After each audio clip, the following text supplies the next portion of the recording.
Good evening and welcome to Shaker Life. My name is Jerry LeCamp. I'm Director of Radio and Television Programming for the Catholic Diocese. For the past 6 years, we citizens of Shaker Heights have been able to look at ourselves through this program, Shaker Life. We've looked at ourselves through the eyes of one man, Douglas Drake, who was hired by the city to produce this series. I had known Doug for some years before he became involved with Shaker Life, first as a news person at WKYC-TV, and then when he had become a freelance producer, as a man who had done 2 beautiful and sensitive documentaries for the diocese. So I was delighted when the Shaker Cable Committee selected Doug from some 75 applicants for the Shaker Life job. I knew that he would bring his keen eye and his love for his city to this job. On the morning of September 4th of this year, Doug Drake was killed in an automobile accident. He was 43. This evening, I have been asked by the Shaker Cable Committee to select segments from the some 60 programs which Doug produced for us, segments which represent Doug Drake, the producer, the Shaker resident, but much more, Doug Drake, the man. The task has not been an easy one, not only because there is so much material from which to choose, but because it is not easy to watch Doug in action, knowing that this gifted man is dead. On the other hand, how very lucky we are to have his legacy, a legacy of love for our city, of love for the people of our city. So let me begin. Doug loved the look of our city, its architectural diversity, its visual variety, and was just a bit guilty knowing that his house did not conform to the very strict codes of the Van Swearingens. Shaker Heights is a quiet suburb, but it's something else as well. A collection of beautiful homes, large and small, sharing one thing in common: beautiful, high-quality architecture, the Shaker Heights tradition.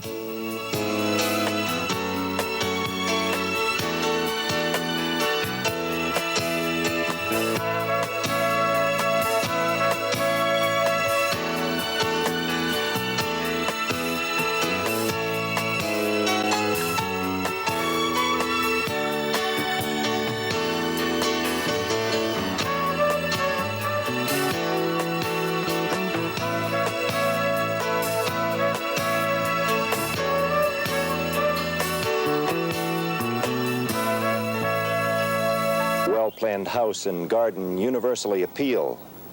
The beautiful home is proportioned to fit both site and surroundings. The beautiful home suggests hospitality and friendliness tempered by dignity and reserve. These are the opening lines from Shaker Village Standards. Good taste in home building, it's called. And it was these guidelines which guided the early days of Shaker Heights. Interestingly enough, the Van Swearingens covered just about everything: color and exterior treatment. In English and French houses, the color scheme requires that the color of the sash be in harmony with the trim. That means, I'm in trouble here. My trim is green, my sash is white. In fact, the Van Swearingens point out that a lot of things are really garish and ungraceful. In leaded glasswork, for instance, genuine lead bars should be used instead of zinc. The effect of zinc, in case you have zinc, is flashy and therefore not in good taste. Doug Drake knew that as beautiful as Shaker Heights is, it is not free from controversy. And he showed controversy to us in honesty and in integrity. Here, for instance, are the statements of 2 Shaker leaders on the controversial subject of group homes, Stuart Wallace and James Davis. How dangerous to their fellow man in the surrounding community are the residents of these proposed homes? None whatsoever. They are very, very carefully selected by the people who make the decisions as to who is going to live in a group home. And I want to assure you, and we're very happy to arrange for anyone who would care to visit a group home. I think they'd be reassured immediately. These are not people who are dangerous. As a matter of fact, you find them so very needy because of what they've been through, or that they tend to be more responsive and warm and responsive to their fellow human beings than maybe many of us are. This city has been built and structured very carefully for a long time on an existing set of laws, ordinances, with neighborhoods laid out. And what is happening is that a new concept in social rehabilitation is being imposed on a long existing city, which always causes disruption.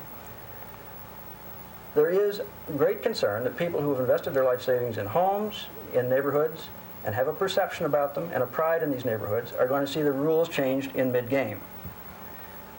There is a concern that these homes would do certain damage to the potential real estate market in Shaker Heights.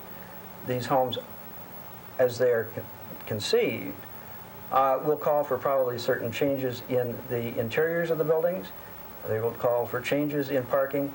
I would find it very difficult to find people that I know who would voluntarily move in next to an existing one.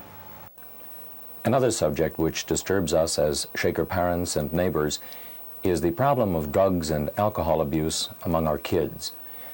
As part of a program which Doug produced, which concentrated on the services available to us, Doug interviewed Ed. In 6th grade, and I don't really remember the circumstances, but I found a joint somewhere around the house, and I smoked it with a friend. And that was, I didn't get high, but I showed it to all my friends that I had smoked pot. And then later, a friend down the street, his father owned a sawmill, and he invited us over, and we drank some beer, and that was the first beer I ever had. And it didn't taste good, but it made me feel really cool. And that was about 6th grade. It was about 12, I think. And this went on for several years. Yeah, it started off slow. It's, progressive disease. 7th grade and 8th grade, I moved to a different school in 7th grade. And it was kind of hard for me to adjust to meeting new friends. I hate to meet new people. I did at the time. It's not so bad anymore. But the way I adjusted to moving to a new school was I found a group of people who would accept me, and all I had to do to be accepted was to get high. And it wasn't until about 9th or 10th grade that I really started to use heavy, every day of the weekend and on the weekdays. And then it was probably about 10th grade that I started to use every day. On a somewhat lighter note, Doug loved to eat. He was a gourmet cook himself, so it was understandable that he would produce a program which he called Eating Your Way Through Shaker Heights on $5 a meal.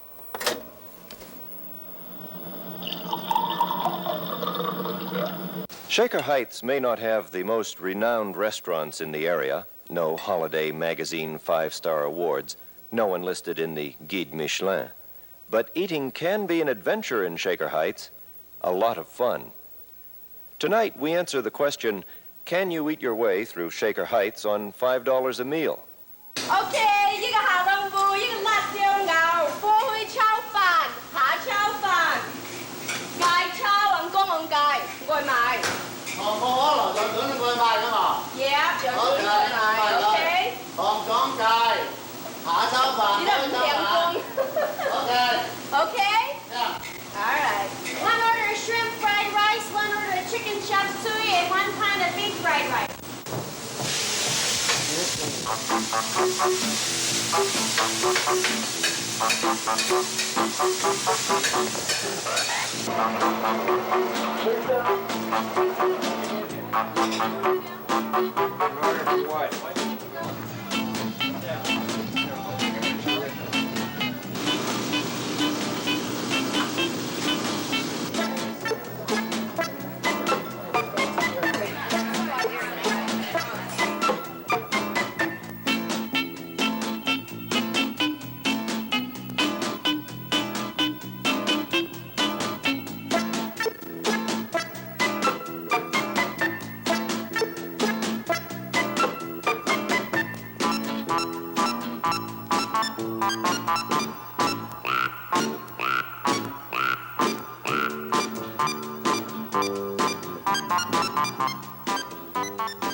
Doug loved the outdoors.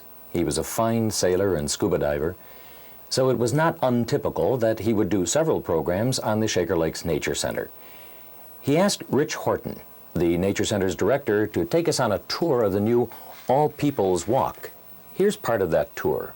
The bird blind was constructed to provide a partial obstruction for watching the birds that are in the area behind the blind.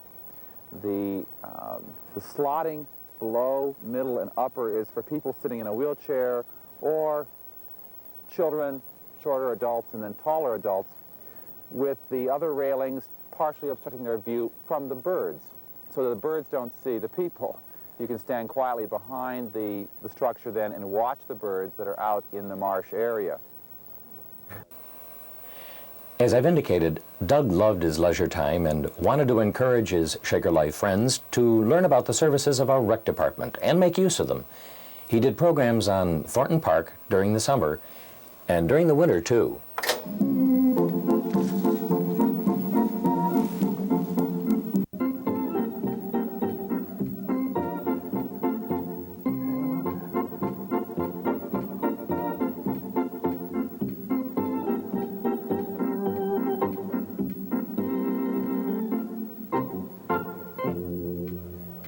It's invigorating. The people are all strong and healthy, and I seem to feel that I'm contributing something, you know.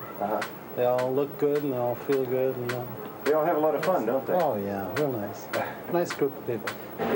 I'll be 86 this month. What on earth are you doing here? Huh? What are you doing here? Well, I skate about 5 times a week. You do? Yeah. I do, really. 5 times a week? Yeah. You like it? I love it. That's what's keeping me young. I'm mixed with young and old people. He explored the Shaker daycare centers and found out from the users if they really like the experience. What are some of the things you do here? We do our homework, we have snacks, and for our snacks we always play in the gym or play games. Then we come outside and play kickball or something, or football, or just play on the equipment and stuff. I have a lot of fun. You have a lot of fun? Do you? They were playing a fun game. It's called 7-Up. We didn't quite understand it, so we asked one of the participants to explain it to us grown-ups. You play 7-Up like this. The people put their heads down and they say, their heads down, 7-Up. And then when the person says, then when they say, heads up, 7-Up, you go and then they have the people that they get tagged, they have to say who is the one that's going to, who picked them. Oh, thank you. Okay.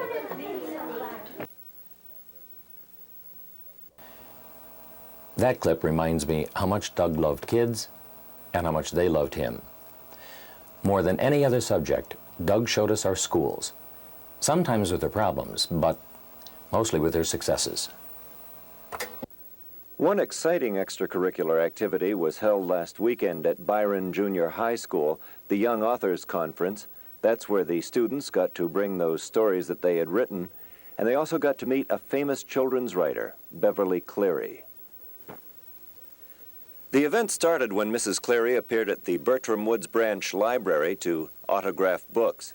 And then the next morning it was over to Byron Junior High School. There she watched a performance written, produced, directed by Shaker Heights High School students. The real hall, 1, 2, 3. X, Y, X, Y. Sister of the bride. Z, Z, Z, Z. Hullabaloo, ABC. That's A to Z on Cleary. Yay! Okay, this is a little genetics program. I got the idea of writing it when a fellow student gave me a bunch of coins and had me flip them 100 times. It took me about 5 minutes to write it in the grocery store one day while I was shopping. Did you write it in your head? I wrote it on the back of a box of cereal. Is that a sophisticated program for a high school student? This is a sophisticated program from a high school student. Computers have become a new art form in Shaker schools.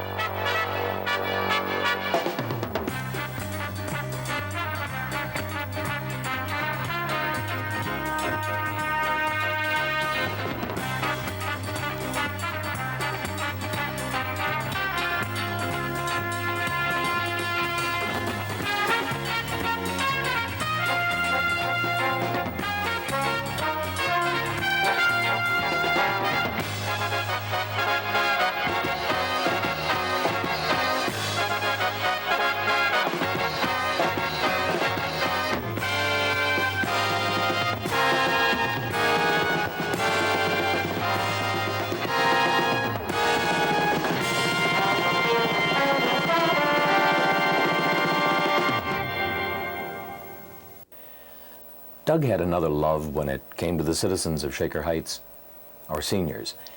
Earlier this year, he did a program illustrating the services which the city makes available to those who are housebound: meals and books. How have you been getting along? All right. Not too swift. Not too swift? Well, you look, you know, perky and like the meals I are do. agreeing with you. Well, they are. Oh, that's I sometimes am afraid I'll put on too much weight. great. Well, I don't know. Let me feel your bones there. I think you're doing okay. You're not ready to be eaten like in Hansel and Gretel, right? Well, I weighed myself Oh, recently, about a week ago. And I haven't put on any, so I'm pleased. oh, well, that's good. Miss Hopkins, how has getting the Meals on Wheels changed your lifestyle? What has been different for you now that you have this coming every Well, day? I don't have to work. You don't I can have take it easy. You can take it easy and just know something delicious will appear at your That's door. right. And you don't have to I make. don't worry about it. And it really is wonderful. Oh. I can't get over the amount of variety. So you don't get tired eating the same thing every No. day. Of course, when I was cooking for myself, I mostly did eat almost the same thing every day. Is that right? Uh-huh. But the recipients of the books think that it's extremely important too. Yeah, just new ones. New ones. Here, I'll make the switch. Yeah, okay. Very important. It's been going on for about 3 years. Without that, I never would get anything to read, and I'm an avid reader. So without this, I would be just stuck. Well, everybody in our family enjoys the library and uses its services, and it means a lot to us to have lots to read in the house, and I imagine it would be difficult if we couldn't get out to do it. So it takes very little time or very little inconvenience for me. In fact, it's fun. The children enjoy meeting our clients, and they fill up with candy and goodies when they come. Yeah, but it's fun to visit here, though, isn't it? Yeah, but I like popcorn. You do? Yeah. Oh. And so when you come, sometimes Miss Mason has popcorn, huh? Yeah. And also she got some candy. Oh, really? Yeah. Oh. So to you, delivering books means popcorn and candy, huh? Yeah, popcorn and candy. Okay. And Miss Mason's a nice lady, isn't she? Yeah, and she's my grandma.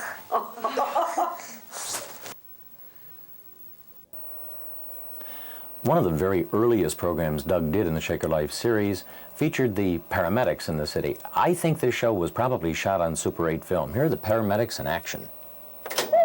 Until recently, the most rescue squadsmen could do was apply first aid and transport victims to hospital as fast as possible.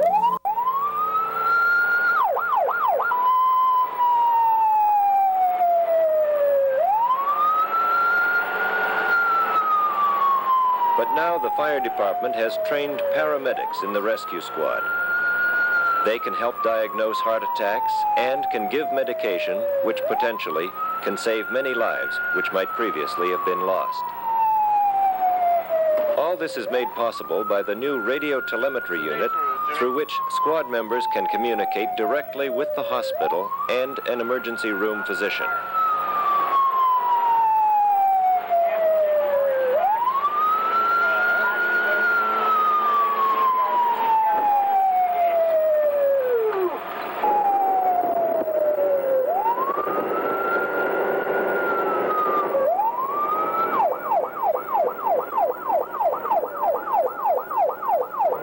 The physician will receive readouts from the telemetry unit, which will help him diagnose the patient's problem.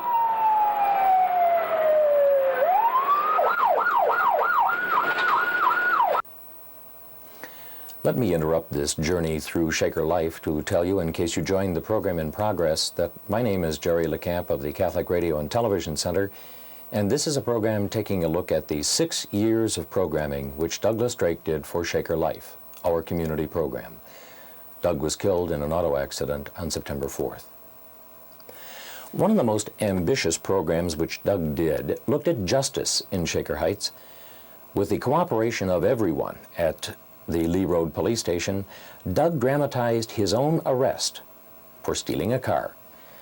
After the police officer had arrested him, put handcuffs on him, and brought him to the station, he was taken to a holding cell. Okay, would you kindly remove your coat? Can I keep it in here? Or? No, we'll take it. Sweater?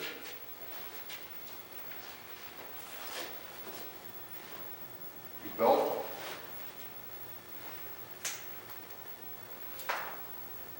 Wristwatch?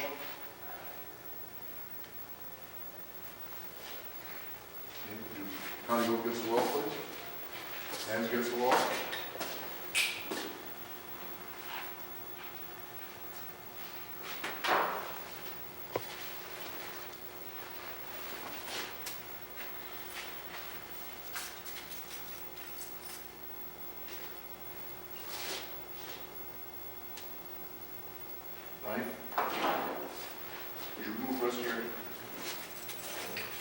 The Shaker Heights Jail is a very safe place. It's under constant observation with video cameras, which go directly to the dispatcher's office. I received special treatment once I got in the holding cell, although I had to remove my wristwatch, my boots, everything in my pockets, my belt. At least I didn't have to take my clothes off and change into the jail coveralls. All other prisoners do change into the coveralls. That's to make sure that there's no contraband smuggled into the jail. After I'm booked, I'll be taken up to the detective section. Okay. No, sir.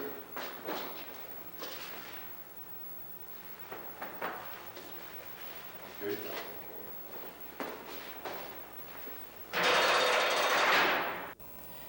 He was then photographed and his fingerprints were taken. Okay, just look straight at the camera. All right. If you would turn your head into the wall, just a little more, that's fine. All right, now look straight back at the camera. That's good, and now turn your head this way. Okay, that's good. If you want to step over here, we'll take your fingerprints.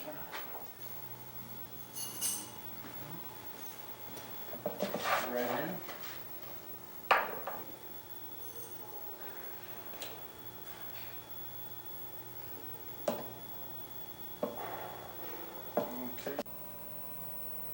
After his hearing, bail was set, which he paid.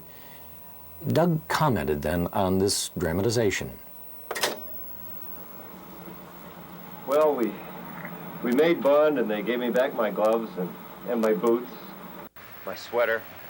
They kept the screwdriver, said they needed it for evidence. Seriously, though, it's been a very interesting experience, because even though I knew it was in the spirit of an experiment, it still was kind of scary.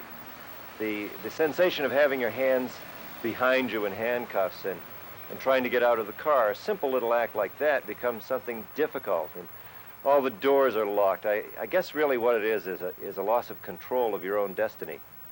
And it's something to make you stop and think about how the professional or the semi-professional criminal must feel. It's been very interesting experience for me. The interesting thing that I did find in doing this program is that here in Shaker Heights, the system really does seem to work quite well. Another early program in the series focused on the wide variety of people who make up City Hall and the services they provide. Doug talked to the service director, the city planner, the finance director, the city's dog catcher. That was a famous interview. the Director of Cement, but you didn't even know we had one, and of course, Mayor Kelly. I send a questionnaire to new residents, and it has been interesting to me when I ask the question, what do you like best about Shaker, or what are the things that you like about Shaker? The most frequent response I've gotten, and I get many things listed in answer to that question, but one of the most frequent things that is answered is that we like the neighborly atmosphere, we like the neighbors, it's been so friendly and people have been so helpful to us. So it is a neighborly community, and particularly taking each street by street. So many of the streets have block clubs and street clubs and parties, and neighbors are important, even in a inner suburban city such as Shaker Heights.